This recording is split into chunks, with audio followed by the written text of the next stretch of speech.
අස්වැසුම ගැන දැනගන්න එකතුණු ආදරණීය යාළුවන් හැමෝටම ආයුබෝවන්. ඉතින් අස්වැසුම ගැන අලුත් තොරතුරු ගොඩක් අරගෙන තමයි අද අපි අපේ වීඩියෝ එක අරගෙන එන්නේ. එතකොට මේ සුදුසුකම් මොනවද? ඒ වගේම තමයි කාටද මේ ගෙවීම් ලැබෙන්නේ?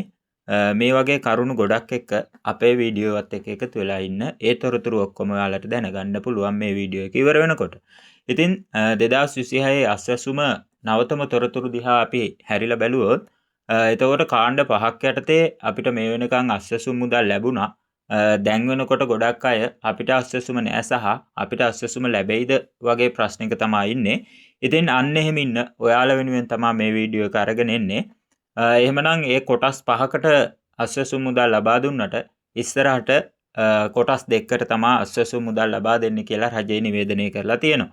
එතකොට ඒ දුප්පත් කාණ්ඩය සහ අන්ත දුප්පත් කාණ්ඩය කියන කොටස් දෙකට එහෙම නැත්නම් රුපියල් 10000ක් සහ 10500ක් ලැබුණු ඔබට දිගටම අස්වැසුම ලබා දෙනවා කියලා අස්වැසුම ආයතනය ප්‍රකාශ කරනවා. 2027 ජූනි දක්වා මේ මුදල් ඔයාලට ලබා දෙනවා කියලා තමයි අමාත්‍යාංශය සඳහන් කරලා තියෙන්නේ.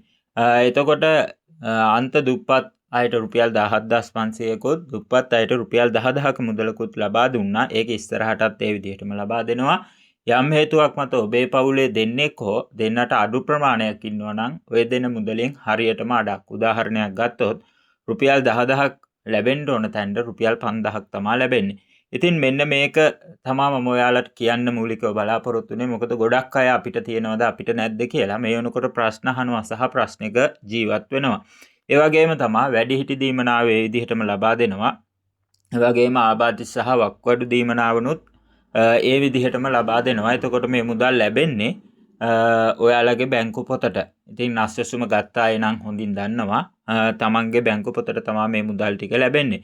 ඒ වගේම තමයි මේකට සුදුසුකම් විදිහට අපි දන්නවා ඒ අන්ත දුප්පත් ගණයට සහ දුප්පත් ගණයට වැටෙන්නේ යමක් කමක් නැති අය, හරි හම්බ කරගන්න බැරි අය, ඒ වගේම තමයි නොයෙකුත් රෝගාබාධීන් තියෙන අය. එතකොට මෙන්න මේ පිරිසට පමණක් අස්වැසුම ලබා දෙන්න තමයි මේ වෙනකොට රජය තීරණය කරලා තියෙන්නේ. ඉතින් ඒ තොරතුරු ඔයාලත් එක්ක බෙදාගන්නේ.